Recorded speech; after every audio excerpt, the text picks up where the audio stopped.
Jadi untuk kuliah malam ini adalah farmakologi antagonis histamin. Kurang lebih sekitar 30 menit aja ya, mungkin materinya sedikit. Temannya di WA ya, agar segera masuk ya. Baik, Pak.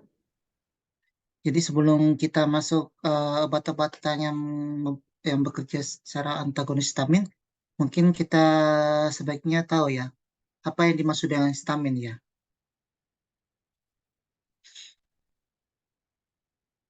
Jadi histamin itu bukan suatu reseptor ya, tapi suatu molekul yang sangat penting ya, yang tersebar di hampir seluruh bagian tubuh kita, yang berperan dalam reaksi alergi, eh, inflamasi, dan termasuk juga sistem pencernaan ya, di mana dia itu berperan dalam proses sekresi atau pengeluaran asam lambung, cairan asam lambung.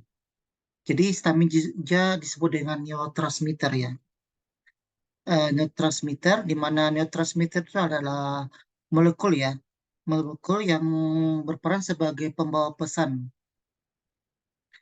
Jadi tadi selain sebagai sekresi asam reaksi inflamasi alergi, juga berperan dalam neurotransmitter bagian otak ya. Berarti dia itu mengantarkan informasi atau neurotransmitter bagian otak berperan.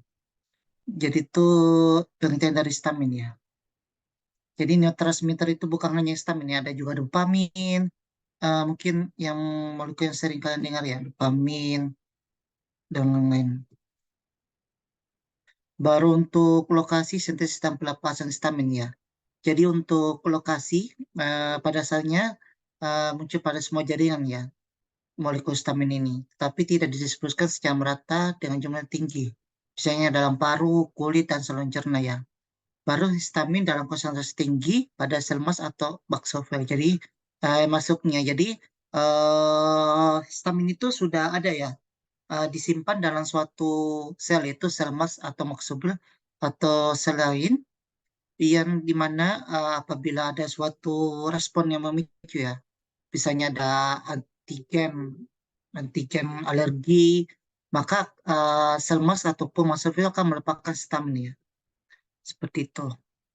Baru untuk sintesis molekul histamin, jadi untuk histamin sendiri adalah suatu amina ya, dibentuk dari hasil dari dekarboksilasi asam aminohistinin oleh enzim histinin dekarboksilasi ya, sehingga membentuk molekul histamin yang aktif. Nah, molekul yang jadi ini tadi disimpan dalam sel emas ataupun masofil. Jadi ini ya, contohnya itu tadi selain masofil, mast cell, ada juga HCl cell, ada histaminergic neutron ya ditaruh. Jadi untuk pelepas histamin itu direspon utama itu oleh rangsangan ya, tadi yang saya bilang seperti akibat eh, selain alergi juga bisa disebabkan oleh akibat dingin, toksi materi, atau ini ya dari sengatan lebah ataupun trauma yang dapat memicu terlepasnya histamin ya, yang berperan dalam proses inflamasi alergi. Jadi ini ada sel dalam pemicunya, bisa dilihat di gambar sebelah kanan ya. Jadi ada beberapa sel dan pemicunya ada alergi karena induksi obat, alergi atau diinduksi obat ya. Bisa di mast cell, maksofil. Kalau di sini ada respon somatostatin sama gastrin yang menyebabkan HL cell untuk mengeluarkan memicu keluarnya asam lambung. Histamin yang berperan dalam proses pengeluaran sekresi asam lambung. Seperti itu. Ada mau ditanyakan mungkin ya untuk pengenalan dari histamin?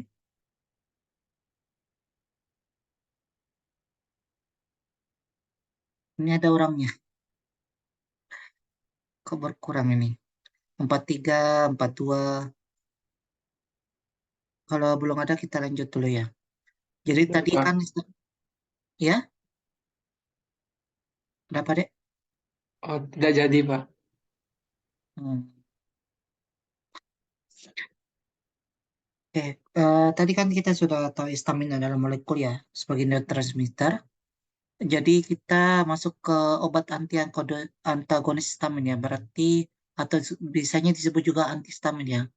Jadi obat golongan ini secara umum beraksi dengan memblok aksi histamin pada reseptor histamin ya. Jadi mereka berarti menghentikan ikatan molekul histamin pada reseptor histaminnya. Untuk reseptor sendiri ada 4 reseptor ya dalam reseptor histamin, ada H1, H2, H3, dan H4. Untuk reseptor H1, H2 itu lebih berperan secara perifer. Kalau untuk reseptor H3 sampai terdapat, kalau reseptor H3 terdapat terutama di otak ya. Baru untuk posisinya sendiri itu bisa dilihat ya. Kalau reseptor H1 banyak ditemukan pada neutron, otopolos, epitel, endotelium. Pada reseptor H2 itu ditemukan pada sel parietal mukosa lambung, otopolos, epitelium, endotelium, dan jantung. Sementara untuk reseptor H3 H4 ditemukan dalam jumlah yang terbatas. Itu bisa ditemukan pada H3 di neutron histanergit. Pada ada reseptor H4 ditemukan pada sum-sum tulang dan sel hematopoietik peripher. Jadi itu ada lokasi-lokasi dari reseptor H1 sampai H4. Baru untuk fungsinya, jadi untuk reseptor histamin itu memiliki beberapa fungsi ya. Seperti apabila reseptor histamin H1 ya. Pada seleksi estrogen itu meningkatkan produksi mukus nasal dan bronkus ya, yang menyebabkan gejala respiratori. Baru ada untuk otopolos bronkus itu menyebabkan konstriksi bronkiolus ya, menimbulkan gejala seperti asma dan menurunkan kapasitas dari paru. Para untuk otopolos stinal itu terjadi konstriksi menyebabkan terjadi kran usus dan bisa diare ya. Ada untuk ujung saraf sensor itu menyebabkan gatal dan nyeri pada reseptor histamin H1 ya. Suara saya jelas kan semua? Jelas, Pak. Ya. Jadi itu tadi reseptor histamin H1 ya. Apabila dia berdekatan dengan reseptornya yang bisa terjadi apabila berlebih ya, atau secara fisiologi. Pada reseptor H2 itu kebanyakan dia di lambung ya. Itu merangsang sekresi dari asam flora lambung, atas lambung ya. Baru untuk reseptor histamin H2 juga terdapat di sistem kardiovaskular dan kulit. Kalau untuk sistem kardiovaskular itu menurunkan tekanan darah sistemis melalui penurunan tahapan perifer ya, menyebabkan kontrospesifik positif di perantara reseptor H2, reseptor histamin 2, dan inotrospesifik itu positif itu reseptor H1 dan H2. Kalau untuk kulit itu mengalami diklatasi dan peningkatan permeabilitas kapil menyebabkan kebocoran protein dan cairan memasuki jaringan, pembentukan lepourtikaria kemerahan akibat vaskulasi lokal. Jadi itu yang H1 H2 ini ya, histamin. Kalau berikutnya, ini kita sudah masuk obatnya ya. Jadi tadi kan ada reseptornya. Jadi antihistamin juga terbagi menjadi 4 ya. Jadi dia itu memblok histamin mengikat pada reseptor 1, 2, maupun 3, 4 ya. Kita mungkin akan membahas pertama itu antihistamin H1. Jadi untuk obat golongan antihistamin H1 terbagi menjadi 2 generasi.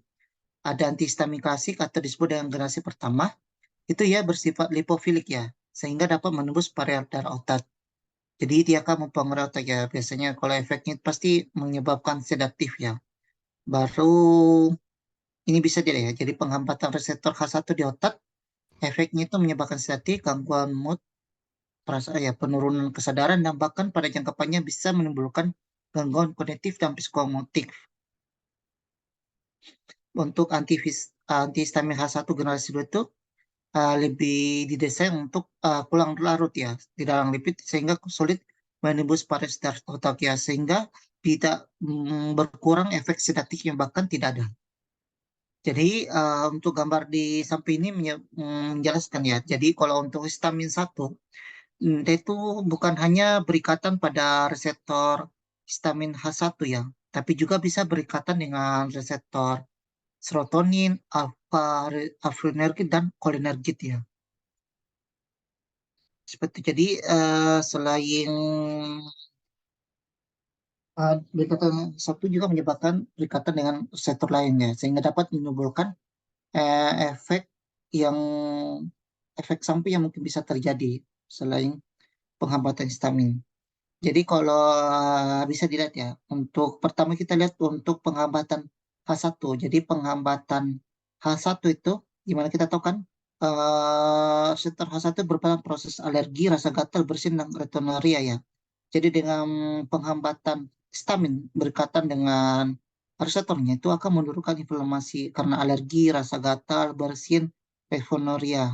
Barusan itu menurunkan neurotransmisi dalam SSP, meningkatkan sedasi, menurunkan performa kognitif dan psikomotor, baru meningkatkan selera makan. Itu untuk terjadi pemblokan H1.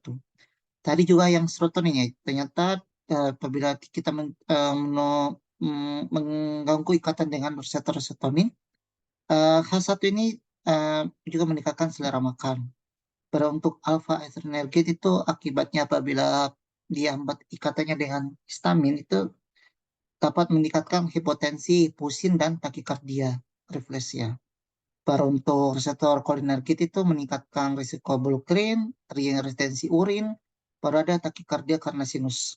Jadi itu untuk ikatannya dengan H1 ya. Itu berhubungan juga dengan efek samping yang timbul dari penggunaan obat antihistamin H1. Ada mau ditanyakan?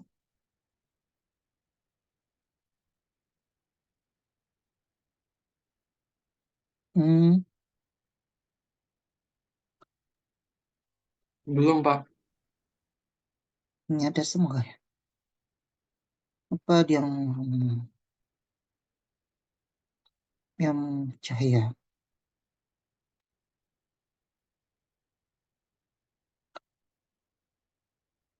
Oke, kalau ada mau belum ada ditanyakan ya. Jadi kita lihat dulu contoh obatnya. Jadi ini ada contoh-contoh obatnya ya. Ini. Untuk generasi pertama itu ada beberapa jenis obat ya. Ada profeniramin, ada klorfenamin, ada stelpati, ada selesi, dan lain-lain ya. Bisa dilihat di gambar yang di tengah nih ya. Baru ada sikan generasi, ada juga velpastin, cetirizine, dan lain-lain. Bisa dilihat. Di sini dijelaskan dari gambarnya. Kalau ada beberapa potensi kuat menghasilkan sedasi ya. Sedasi itu ada beberapa contoh vitamin berada terapi bisa digunakan untuk terapi senes ya. Bisa dilihat di panah biru hijau. Baru untuk generasi kedua itu yang menghasilkan potensi lema sedatif itu ada rifastin, ada cetirizine, ada levetiracetam. Kalau yang lain itu bahkan tidak menyebabkan sedatin ya. Seperti ini. Baru untuk farmakokinetiknya. Untuk farmakokinetiknya itu bisa dilihat sebelah kiri ya. Jadi untuk pengambat resistor H1, diabsorpsi dengan baik pada pemberian oral dengan kadar maksimal itu muncul sampai 1 sampai 2 jam setelah pemberian. Baru untuk tes tengah itu 4 sampai 6 jam, kecuali microlysing itu bisa 12 sampai 14 jam. Untuk biofilitas dan distribusi hingga seluruh jaringan termasuk SSP. Statistik H1 kelas 1 dan beberapa kelas 2 seperti testas di distillate rotadin ya sama loratadin diperesmi oleh enzim hati ya Stockholm P450. Perlu lama kerja oral sampai 24 jam sehingga bisa diberikan 1 kali sehari. Jadi bisa 1 kali pemberiannya karena lama kerjanya sampai 24 jam. Baru untuk cetirizine diakses melalui urin tanpa diubah. Dan fenofinatin diakses melalui feses tanpa diubah. Jadi dalam bentuk aktif dikeluarkan. Baru untuk terapi. Untuk terapinya tadi untuk sejelaskan ada untuk kondisi alergi dan inflamasi ya. Jadi penghamparan H1 berguna menangani alergi akibat antigen ya yang bekerja pada sel max terapi retinitis, alergi dan urtikaria bisa digunakan. Kalau ada obat klorfeniramin dan cetirizine itu untuk pengobatan gatal atau pembersihan akibat alergi. Difentramin dan terapi asma alergi bisa digunakan. Contoh banyak difentramin tadi. Ada motion sinex atau mual dan mual ya. Jadi reseptor itu berperan di pusat muntah dalam medulla oblongata pada mual dan muntah sehingga dapat digunakan untuk terapi muntah juga. Baru ada insomnia. Jadi untuk insomnia ini digunakan efek sedatifnya ya. Jadi contoh baiknya itu doxycyclamin digunakan dalam pembuatan efek sedatif pada terapi insomnia.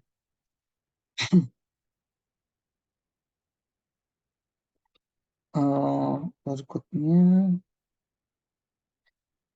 kalau ini efek efek sampingnya ya, ada ngantuk, retensi urin, takikardia, hipotensi, vertigo, bulu kering, peningkatan nafsu makan. Ada mau ditanyakan deh mungkin?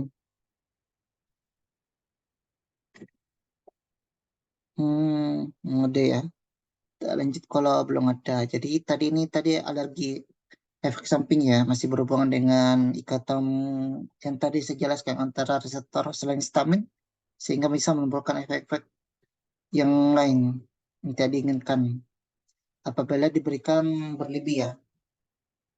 Untuk antihistamin H1 juga kan tadi alergi ya, di mana biasa dilihat ya di sebelah kiri ini adalah proses kenapa terjadinya alergi ya. Jadi alergi itu bisa dari sesak yang dapat memicu alergi ya, seperti debu, serbuk sari atau bulu kucing ya. Di mana sel B itu berperan dalam mengenal ya eh, antigen tersebut, di mana nanti antigen tersebut akan di, diikat ya oleh sel B, di mana sel B akan melepaskan Ig antibody. Nah, Ig antibody ini akan berikatan Ig antibody ini sebagai pemicu ya, di mana akan berikatan dengan sel Max, di mana tadi yang saya bilang di dalam sel Max itu terdapat molekul histamin ya. Jadi akibat Ig antibody berikatan eh, dengan sel Max ya dan memicu pelepasan eh, dari antigen seperti itu.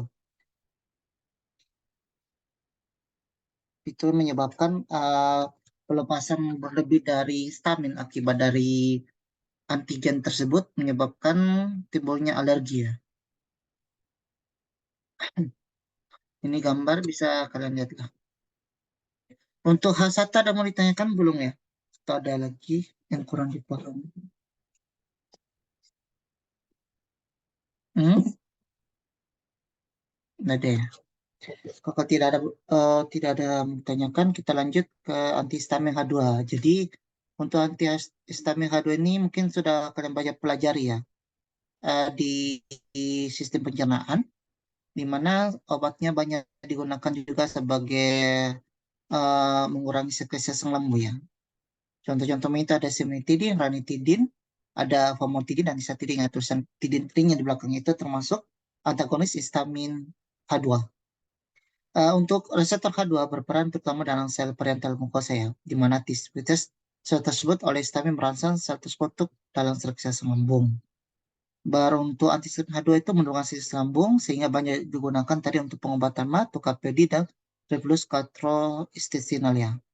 Kalau untuk gambarnya ini bisa dilihat ya, contoh-contoh molekul yang berperan dalam proses pelepasan eh, asam lambungnya. Ada reseptor asetilkolin, ada reseptor histamin, ada reseptor prostaglandin, ada reseptor gastrin. Jadi salah satunya itu yang berperan adalah histamin reseptor reseptor H2.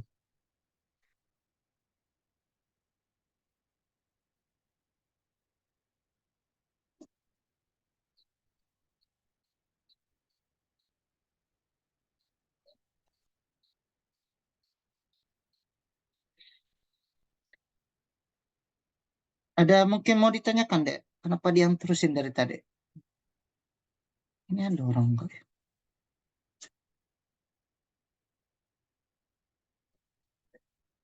Yang antihistamin H2 sudah paham semua berarti ya? Sudah dijelaskan ya kemarin.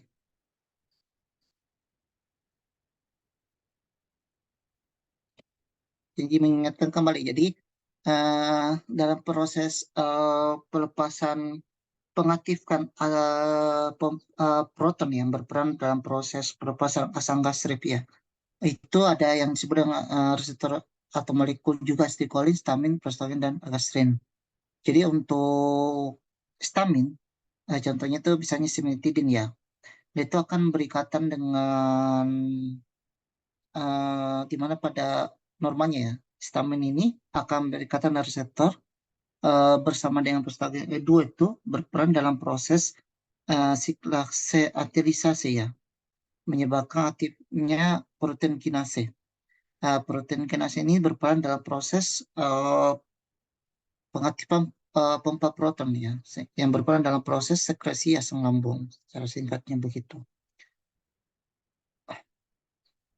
Baru untuk penggunaan ya. Jadi dalam beberapa penelitian apabila penggunaan H2 itu lebih bagus pada malam hari ya. Jadi pada obat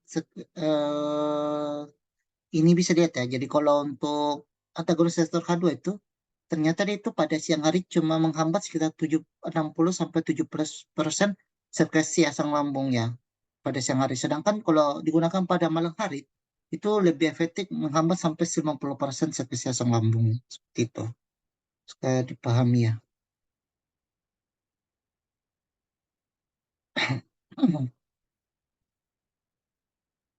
Kalau ini tentang farmakogenetiknya itu bisa dilihat ya.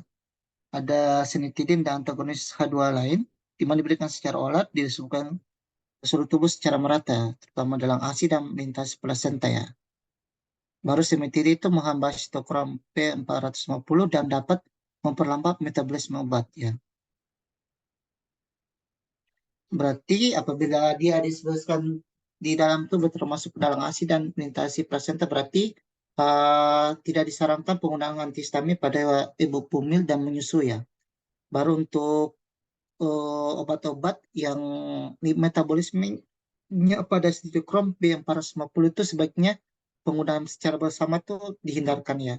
Karena dapat memperlambat metabolisme obat-obat yang dimetabolisme pada sitokrom 450 ya dari farmakogenetiknya.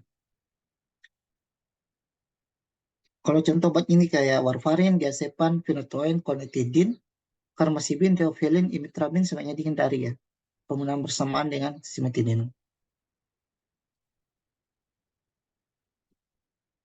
Tapi ini sama ya efek sampingnya. Tapi kalau untuk efek samping yang sering, itu contohnya pusing, diare, dan nyeri otot ya.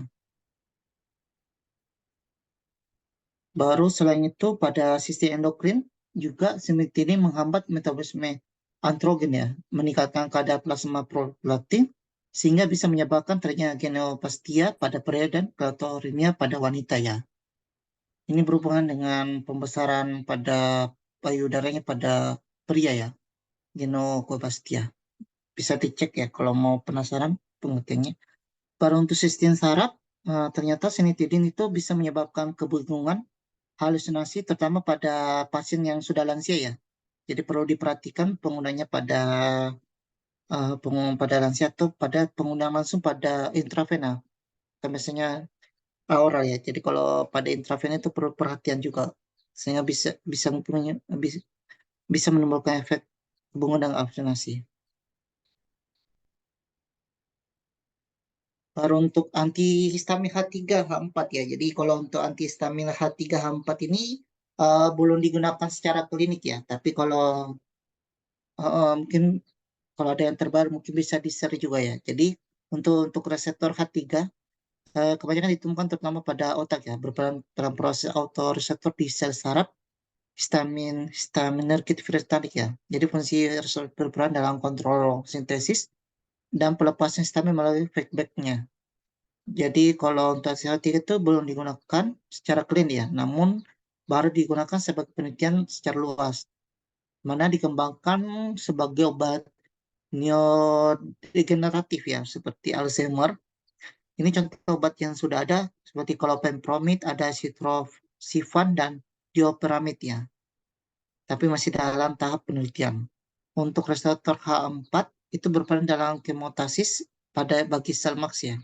Jadi CH4 ini juga sama seperti histamin H3, belum digunakan secara klinis, tapi telah dikembangkan untuk pengobatan imunomodulator, antiinflamasi, dan analgesik. Seperti itu untuk H4. Ini sama ya.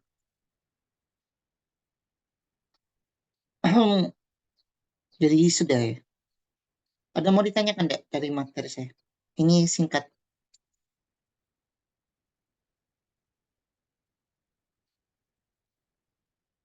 kurang lebih 30 menit. Ada mau ditanya mungkin enggak? Bapak izin mau bertanya. Dengan Mbak siapa? Naila, Pak. Ya, Mbak Nela. Kenapa? Tadi kan dijelasin di antihistamin H2 itu efektivitasnya antara malam hari dan pagi hari itu lebih baik di malam hari. Nah, itu tuh kenapa terjadi perbedaan efektivitas di antara pagi dan malam harinya itu? Bagus ya pertanyaannya. Jadi tuh saya ya mungkin berhubungan dengan eh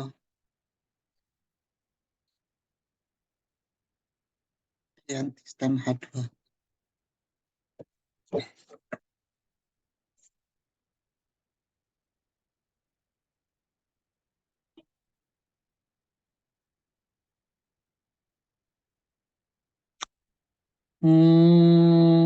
Mungkin pertanyaan saya simpan dulu ya.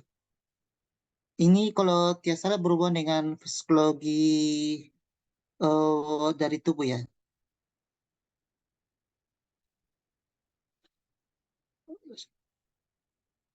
Tuh. Atau ada yang bisa membantu saya jawab? Kalau yang ini masih berhubungan dengan fungsi reseptor antihistamin H2 ya mungkin. Tapi kalau dari penelitian ini kemarin di buku itu memang penghambatannya 90% pada malam hari itu lebih bagus katanya. Tapi kalau bilang kenapa lebih efektif itu mungkin saya cari dulu ya alasannya. Mungkin pertanyaan saya simpan dulu kalau untuk alasan kenapa dia lebih efisien ya pada malam hari. Baik, Pak. Terima kasih. Hmm. Mungkin yang lain ada pertanyaan selain itu ya.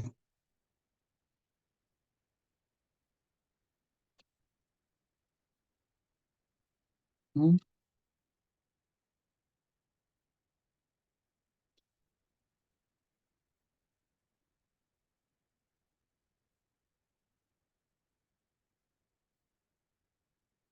Kalau yang lain udah paham,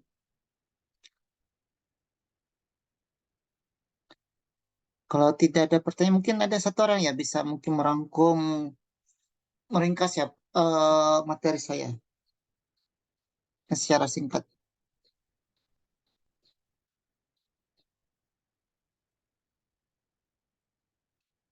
Kodian semua ya. Halo,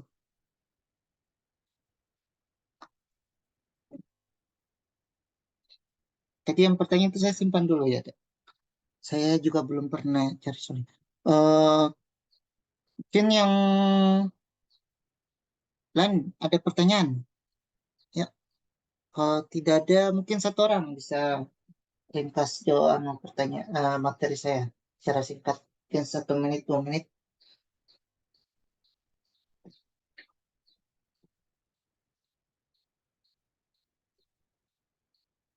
Hmm? Ini kodian semua.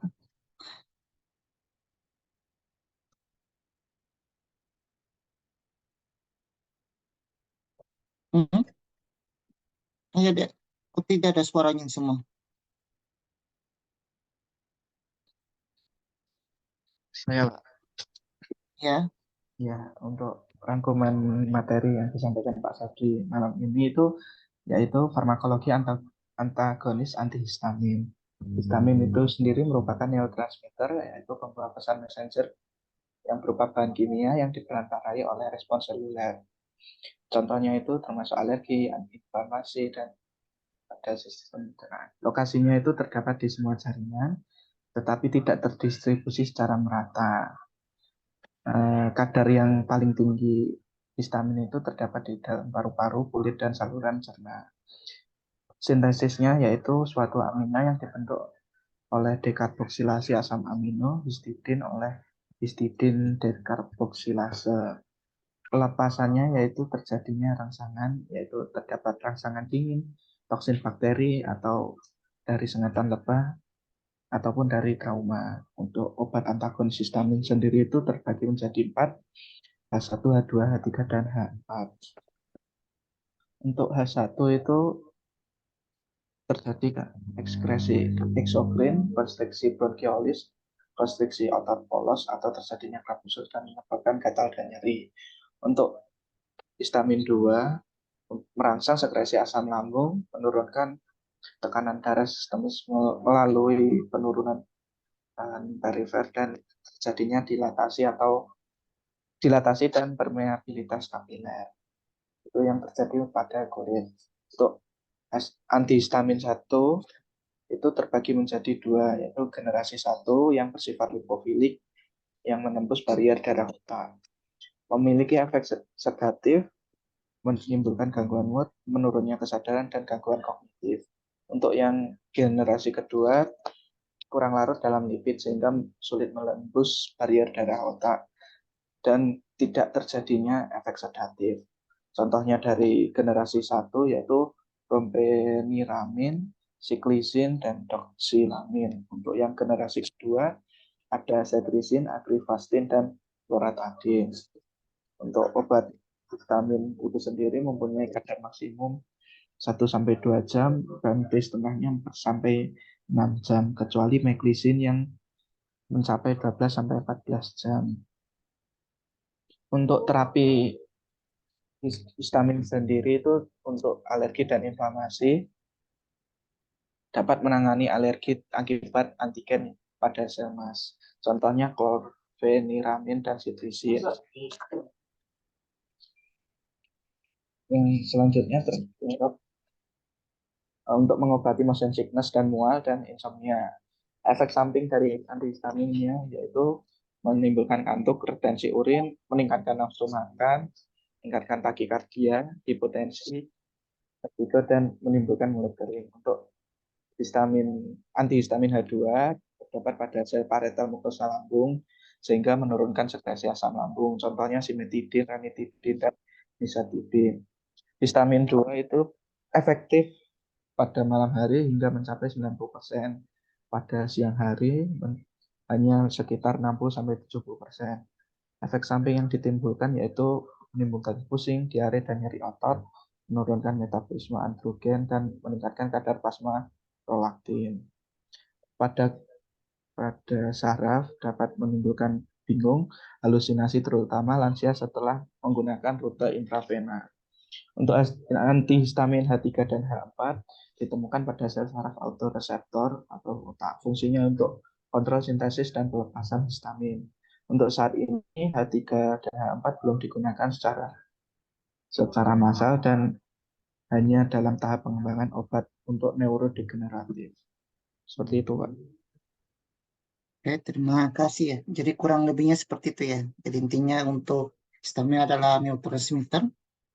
Dengan itu ada secara garis besar untuk histamin banyak digunakan untuk terapi yang berhubungan dengan alergi, inflamasi, dan sensasi asam lambungnya.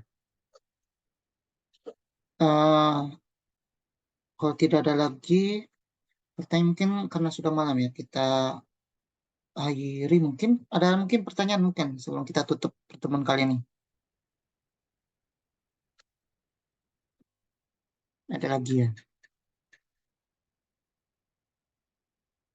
Kalau tidak ada lagi, marilah kita tutup pertemuan kali ini. Seperti biasa ya, dengan membaca apa ini? Boleh ya.